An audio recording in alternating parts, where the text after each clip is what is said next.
Napatingin agad sila kay Ara at humiwalay ito sa pagkakayakap mula kay Kenneth. Lahat ay naghihintay sa sasabihin ni Ara. I've been locked in a room that...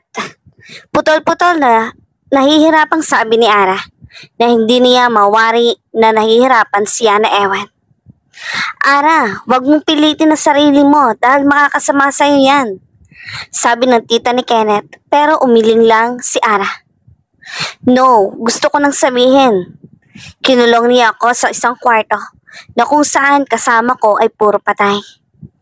Napasingap naman sila dahil sa mabilis sa sinabi ni Ara at parang nahihirapan itong huminga si Kenneth. Naman ay hindi makapaniwalang nakatingin kay Ara. Pero kasabay niyon ay ang pagkuyom ng kamao niya. Kinulong kasamang patay? Sigaw ni Kenneth na ikinatango ni Ara. Oo, pinaglaro nila ako, ang sabi niya. Ay hanapin ko daw ang daan palabas. Pero nakatali ako. Kaya gumawa ako ng paraan at nakuha ko ang kutsilyo na hawak ng isang bangkay. Pero kasabay niyon ay pagkawala ko ay ang pagbukas ng aircon. Iyon ang dahilan kung bakit hindi sila nangangamoy. Dahil parang freezer ang loob niyon. Walang makapagsalita sa kanila. Dahil sa gulat sa mga sinabi ni Ara. Sa kanila, hindi nila inakala na ganoon pala ang naranasan nito sa kamay ng dumukot sa kanya. Ang sabi niya, iyon daw ang kinamatay ng mga ando doon.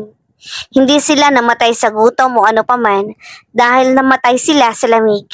Lahat daw ng bangkay doon ay naglaro na din ng pinalaro niya sa akin. Mabuti na lang at nang mawala siya ay nakita ko yung daan. Nasa may ilaw pa kaya hindi sila nakalabas dahil natatabunan ng liwanag ang ilaw ng daan at doon nalaman ko na underground pala yon. Napuno ng galit si Kenneth dahil sa kinukwento ni Ara sa kanila ngayon. Samantalang iba naman ay napuno ng awa lalo na kay Ara dahil sinasabi nito hindi nila makita ang sarili na makakatagal sa ganoong sitwasyon. Sino siya? Sino siya, wife? Papatayin ko siya. Galit na sabi ni Kenneth sa kanya na ikinatingin ni Ara sa kanya at hinawakan ang kamay nito para pakalmahin. Kumalma ka, Habi. Hindi ko alam kung sino siya. Basta speaker lang nasa loob at iyon ang ginagamit niya para makausap ako. Para namang hindi sila mapakali. Dahil doon sa katotohanan na hindi alam ni Ara kung sino ang salarin dahil doon nga ay patuloy pa rin na nagpagala-gala ang mga kasalanan at hindi pa rin nila ito matutugis. May mga sinabi pa ba siya sa'yo? Sabi ni Kenneth na ikinatahimik ni Ara. Naglalaro sa utak niya ang sinabi sa kanya ng isang mafia si Kenneth. Pero sa tingin niya ay hindi iyon ang tamang oras para itanong iyon sa kanya dahil sa ngayon ay gusto niya itong gumaling para makabalik na siya sa dati. Wala na. Napatango naman sila sa sinabi ni Ara at hindi na nila napansin ang pagsisungaling nito. Agad na hinawakan din ni Kenneth ang kamay ni Ara na nakahawak sa kanya kaya napatingin din si Ara dito. Patawarin mo ako, Ara. Hindi kita nailigtas agad. Hindi kita binantayan ng maayos. Sabi ni Kenneth na kinailing naman ni Ara. No, Habi, wala kang kasalanan. Sadyang makulit lang ako at umalis ng mag-isa. Alam ko na kabilin-bilinan mo na wag akong aalis nang hindi ka kasama pero ginawa ko pa din hanggang sa humantong na nga sa ganito. Sabi ni Ara habang nakatingin sa kanyang mga mata. Napahinga na lamang ng malalim si Kenneth at pinikit ang mga mata at nag-isip sandali. Matapos iyon ay muli niyang idinila ang mga mata at sumalubong sa kanya ang babaeng pinakamamahal niya kaya hinalikan na lang niya ito sa noo na may benda pa. Ayos lang yon. Ang mahalaga ngayon ay ayos ka na. Basta sa susunod ay makinig ka na sa akin, okay? Sabi ni Kenneth na ikinatango naman ni Ara. And please, magtulungan tayo para tuluyan ka ng gumaling. Napatingin si Ara kay Kenneth sa sinabi nito. Hindi ko ginusto to. Naiiyak na sabi ni Ara na ikinailing ni Kenneth. Shh, ayos lang yun, wife. Gagaling ka pa. Huwag kang mag-alala. Babalik pa tayo sa dati na masaya, okay? Sabi ni Kenneth at niyakap ng mahigpit si Ara. This is your first step, Ara. Nagawa mo nang sabihin sa amin ang nangyari sa iyo. So, isa itong magandang progress. Ipagpatuloy mo lang at tuluyan ka ng gagaling. Basta makinig ka lang sa akin, okay? Sabi ng tita ni Kenneth na kinatango naman ni Ara dito. Salamat po at gagawin ko ang lahat para sa inyo. Nakangiting sabi ni Ara, Mami? Napatingin si Ara sa tumawag sa kanya at agad na ng gilid ang mga luha niya. Nakita niyang muli ang mga anak niya. Naalala niyang sobrang pananalangin niya upang makaligtas sa lugar na iyon. Agad niyang siningyasan ang dalawa na lumapit sa kanila, kaya agad naman lumapit dito ang kambal at sumama sa yakap nila na ikinatawa naman niya.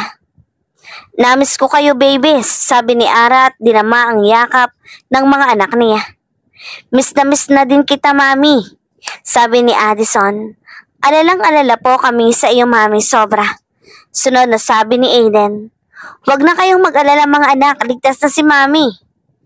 Hindi na mauulit ang nangyari. Magkakasama na tayong lahat ngayon. Napapikit si Ara at dinama ang yakap ng kanilang pamilya na minsan sa buhay niya ay nakala niyang hindi na niya madadama pa. Ngunit binigyan pa siya ng pagkakataon ng Panginoon kaya hindi na ito sasayangin pa. Mamayang hapon ay lumabas kayo sa rooftop para doon magpahangin para na rin hindi lang puro itong kwarto na to ang makikita mo. Mag-relax ka lang Ara. Napatingin sila sa tita ni Kenneth na nagsasalita at walang nagawa si Ara kundi ang tumango dahil alam niyang tama ang lahat na sasabihin ng doktor niya. Handa siyang sundin lahat ng iyon upang tuluyan na siyang gumaling. Matapos din iyon ay nagpaalam na din ang tita ni Kenneth at umalis doon. Nagkwentuhan na lang sila pampalipas ng oras at maya-maya din ay lumabas na sila papunta sa rooftop. Anak, huwag mo itatago kung anong mararamdaman mo ha, sabi ng ina ni Ara habang naglalakad sila papunta sa rooftop. Tama ang mama mo Ara, madami kaming kasama. Huwag kang mahihiyang magsabi sa amin o di kaya makapagkwentuhan ka lang sa amin, sabi ng ama ni Kenneth. Katabi niya si Kenneth pati na rin ang kambal na nakahawak pa sa kamay niya habang si Kenneth ay nakaalalay sa dextrose niya. Huwag po kayong mag-alala, gagawin ko po ang lahat para hindi magpatalo sa nararamdaman ko ngayon. Nakangiti niyang sabi na ikinangiti naman nila. Dapat lang na magpagaling ka Ara, marami ka ng utang nagala sa amin Ali, sabi ni Grace na ikinatawa naman niya. Nako kayo talagang dalawa, pag gumaling na ako, sabi niya pero dinugtungan niya pa ito. Kung hindi ako busy, napasimangot naman ang dalawa daw sa sinabi ni Ara. Wife, wala munang trabaho pag gumaling ka na. Napatigil sa pagtawa si Ara dahil sinabi ni Kenneth at yun ang time na tumawa naman sina Ali at Grace. Ayan, napaka-workaholic mo Si Kenneth nang nagsabi na wala mo ng trabaho. Di makakagala tayo, sabi ni Ali at nakipag-appear naman kay Grace at nagtawanan sila. Pero habi, ang dami kong naiwang trabaho sa opisina. Reklamo na sabi ni Ara na ikinailing ni Kenneth. Kahit na, no. Tama si Daddy Mami. Dapat mas magpahinga po muna kayo ng 1 linggo bago kayo magtrabaho ulit. Gatong pa nasabi ni Addison kaya wala nang nagawa si Ara kundi ang tumango na lang sa mag-ama niya. Pinapagalitan na siya Anak, wag mo na munang isipin ang trabaho. Si Alicia na ang bahala doon. Sabi pa ng mama niya kaya wala na siyang magagawa pa at tumango na lamang dito. Ang akala niya ay makakabalik pa siya sa trabaho, hindi pa pala. Kahit pa na nasa ospital siya, hinahanap-hanap pa rin niya ang mga nakasanayan niyang gawin at ang mga kaharap niyang tambak na papeles. Nang makarating sila sa rooftop ay napahinga ng malalim si Ara dahil nakalanghap na siya ng sariwang hangin. Wow, ang ganda naman dito, sabi ni Ara habang nakatingin sa paligid. Sa likod ng ospital ay mapupunong lugar at sa kabila naman ay maliliit na gusali na parang bayan sa Isabela. Ang ganda Ara, no? Dito lumaki si Kenneth. Nagulat naman si Ara dahil sa sinabi ng mama ni Kenneth at hindi makapaniwalang nakatingin kay Kenneth. Dito kayo nakatira dati? Gulat na tanong niya na ikinangiti ni Kenneth at tumingin sa paligid. Tila binabalikan ni Kenneth ang mga panahon na siya ay bata pa dahil nakikita mo ang saya sa kanyang mga mata. Tama, dito kami nakatira. Nakikita mo yung bahay na yon? Turo ni Kenneth doon sa medyo malayo pero malaking bahay kaya kitang-kita talaga iyon mula doon. Yun ang bahay namin, diyan ako lumaki. Nakangiti pang dugtong ni Kenneth. Wow, ang laki ng bahay niyo, Kenneth, sabi ni Grace dahil talagang tanaw na tanaw mo iyon mula doon. Matagal na rin mula nang umuwi kami dito at hindi ko inaasahan na sa ganitong pagkakataon pa kami uuwi, sabi ng ama ni Kenneth. Niyakap naman ni Kenneth si Ara mula sa likod nito. Magpagaling ka na para madala ko kayo sa bahay. Nakangiting sabi ni Kenneth na ikinangiti din ni Ara at tumango pagkatapos ay tumingin sa kambal na kausap sina Eldred na nagtatanong kung anong itsura ng bahay nila Kenneth. Sigurado akong matutuwa ang kambal kapag nakarating sila doon, sabi ni Ara na mas ikinangiti ni Kenneth. Siguradong sigurado kaya halika maglakad-lakad tayo. Hinayaan na nila si Kenneth at Ara ang lumibot sa rooftop. Malaki iyon dahil ang ospital ng mga Deviox ang pinakamalaki at maunlad na ospital doon. Habang naglalakad ay masaya siyang nakikipagkwentuhan na parang natural lang, katulad noon at wala pa rin silang problema. Sa sandaling panahon na iyon ay nakalimutan nilang dalawa ang masakit na nangyari nitong nakaraan lamang. I really miss you, wife. Nag-aalala ko pa sa'yo ng sobra, sabi ni Kenneth habang nakatingin sila sa papalubog na araw. Magkakasama silang lahat, ang kambal ay kasama ang mga lolo at lola nila habang buhat-buhat pa, mas makita nila ang view. Habang ang iba naman ay nakatingin lang din sa papalubog na araw at kapwa masayang nag-uusap. I'm sorry, hubby, sabi pa ni Ara sa kanya.